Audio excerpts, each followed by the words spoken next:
What is sourcing? Sourcing is researching, targeting, and reaching out to candidates as part of the recruiting process. This is Matt Haver with Foundation Recruiting Consulting. I'm continuing my series on the hiring process. Sorry for the delay. Was out of commission for a couple weeks. I got giant black eye from going tubing with my sons. Took a headbutt to the face from a wave. Knocked one of my kids into me, but I'm back. So we're going to go over what sourcing is, sourcing strategy, and sourcing tools and processes. Sourcing is the beginning of what people think of as recruiting, outside of all the pieces we've already covered. So sourcing strategy, we want to come up with the process of how we're going to find the candidates that we need for a particular position. Not every position responds to the same kinds of tools and techniques. So you want to select which tools are going to be effective for the types of positions and candidates you're working on. Um, so these days, most recruiters for professional level positions use LinkedIn and LinkedIn related tools, which is what I use for the majority of my searches is LinkedIn related tools. There's some tools that work outside of LinkedIn. A lot of them still reference LinkedIn in some way for a lot of their data just because LinkedIn is so um, robust and ubiquitous in the market. So, I mean, but you can do that. You can do searches directly in your browser. There's a lot of different kinds of searches you can do in browsers. I'm not going to cover that. That is useful in some circumstances, but with the amount of data that's on LinkedIn and job boards, I find the type of searches where you're searching not on either LinkedIn or job boards to be pretty far down as far as how much time you have to put in and how much effort you have to put in for what you get in response to that. Now, if you are a corporate recruiter and you're doing very specialized searches, especially like really technical or very like either unique skill sets or high demand skill sets, then doing that and searching on specialty sites, go for it. But in general, utilizing like LinkedIn and LinkedIn related tools or job boards are usually the way to go. So you want to figure out what tools are going to work best. Hopefully you know what tools are going to work best for your particular type of position. Like I said, professional level roles, usually LinkedIn's the way to go. You can also do like full on old school recruiting if you're doing some executive recruiting where you're calling based on org chart and who you think is within the organization and kind of cold calling. That's a way to go if you want. But yeah, you want to figure out what tools are going to work best. Like a lot of times like blue collar roles or administrative roles or things like that, they're going to do better on traditional job boards as opposed to LinkedIn. No shade to anybody. Like everybody should be on LinkedIn in my opinion, but generally speaking, lower level roles earlier in your career and blue collar roles, a lot of those people aren't necessarily on um, LinkedIn, so it'd be like mechanics and roles like that.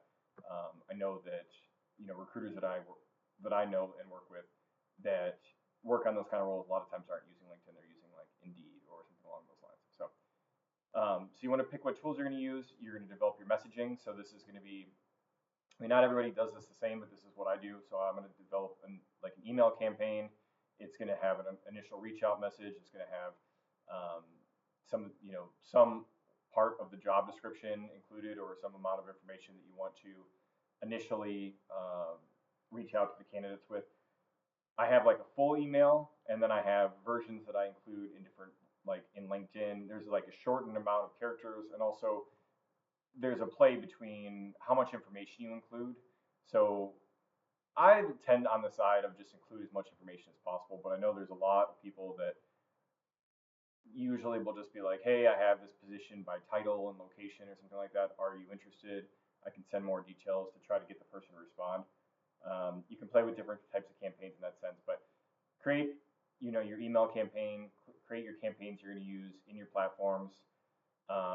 Create whatever kind of posting you're going to use if you're going to use a job posting, which I do recommend job postings. I mean, they get different candidate pools than direct search, right? So if you have access to postings, I still recommend using those in addition to searches.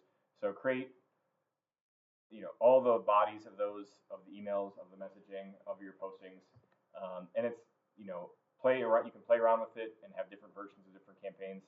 Um, then you're going to go and work on executing your searches and realize this is like an iterative process. So I'm going to talk about some of the tools and processes when you're sourcing, but realize as you're running your searches and you're getting your results, you want to take that feedback from the candidates, from the hiring managers, and go back and iterate on your process and change it up, recut your searches, change where you're going. It depends on the kind of feedback you're getting, what you need to do to adjust your process. Okay, sourcing tools and processes. So if you have internal candidates, so if you're a corporate recruiter, um, use internal candidates first. This is just like when I was talking about when you're searching for a job. Your direct network is your best network. Or it's not always the case, but you're going to have a strong level of engagement. You're going to know from the referral source, so that's whoever's inside the organization who's referring it, they're going to know about your company. They're going to know about the role. So go for internal candidates first. Also, compared to like third-party recruiters, they're free. So utilize that. Utilize growth within your team. So if you have people that can be promoted within the organization, this is a great way to go. It enables career growth. It keeps people within your organization. It keeps knowledge inside the company. So definitely promote within the organization. And then from there, some other ways you can go about going about your search.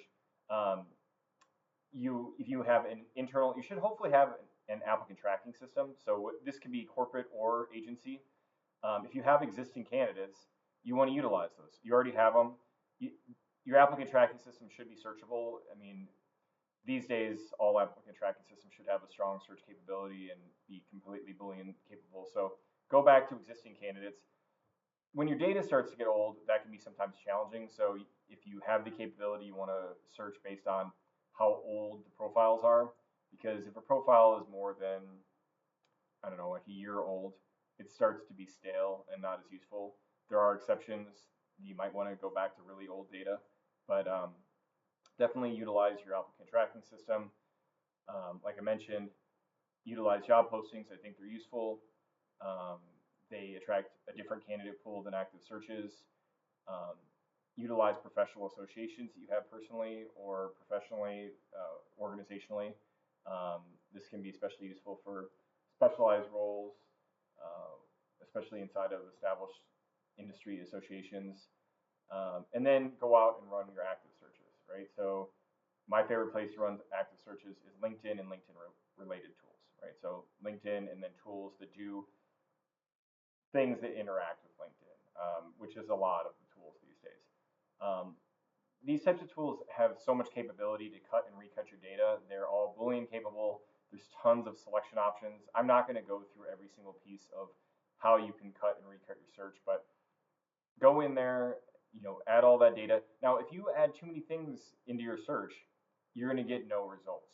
So you're going to play around with different combinations of some of the selector data and some of the keyword data, right? And you want to get a result that gives you like 150 results with at least 50% are like true positives if possible. And you're always going to have false positives. If you have only true positives, it means you made your search too tight, which is okay if you have a really common skill set. If you have a not so common skill set and every single candidate is an exact match, you made your search too tight and you're missing a bunch of candidates that are not showing up because you put your all the requirements in the tool as overly selected. So use LinkedIn for your searches. You can also use traditional job boards. Again, we already talked about this, but you're using your sourcing strategy to determine where you want to go and what the order of what the highest priority is. If you're running a search that's going to get good results on job boards, use job boards or use job boards first. If you're running a search that does well in job boards and on LinkedIn, run both if you have access to both tools, right? More is not always better, but you can run multiple searches depending on what your sourcing strategy is. And you're like, okay, I'm going to get results on both these tools. One's going to be a little bit better. Use both. As far as traditional job boards, Indeed, ZipRecruiter, Monster and CareerBuilder just filed for bankruptcy, but they're probably still around. Dice, for IT. And then there's a bunch of specialty boards, right? Craigslist, Glassdoor, other sites like that they're kind of job board-ish, or job board adjacent, or they are like a specialty job board. Those are places, again, utilizing your strategy and understanding what kind of candidates you're going to get on different sites and if it's worth your time. Utilize some of those. Online communities like user groups, alumni networks, professional forums. It's another good place to search. We're starting to get farther down as far as like the kind of results you're going to get, but sometimes you can get very specialized. If you have like a very specialized search, like you might get an alumni, useful candidates for like alumni for like lawyers or something like that, or um, specialty tech backgrounds or whatever the case may be. So again, you want to think about your strategy before you start deploying it. You can also use industry events, and again, it just depends on the type of search that you're running, whether these things are going to be effective. Like I don't do industry events for the kinds of searches that I run, but I know that they work for certain types of skill sets. Social media platforms. This is a kind of more specialized search. I don't recommend using social media so like Facebook, X/Twitter, Instagram, TikTok. I wouldn't do that for the average search, but there's some stuff where it's going to respond to a social media search or post, and these are just different strategies to consider.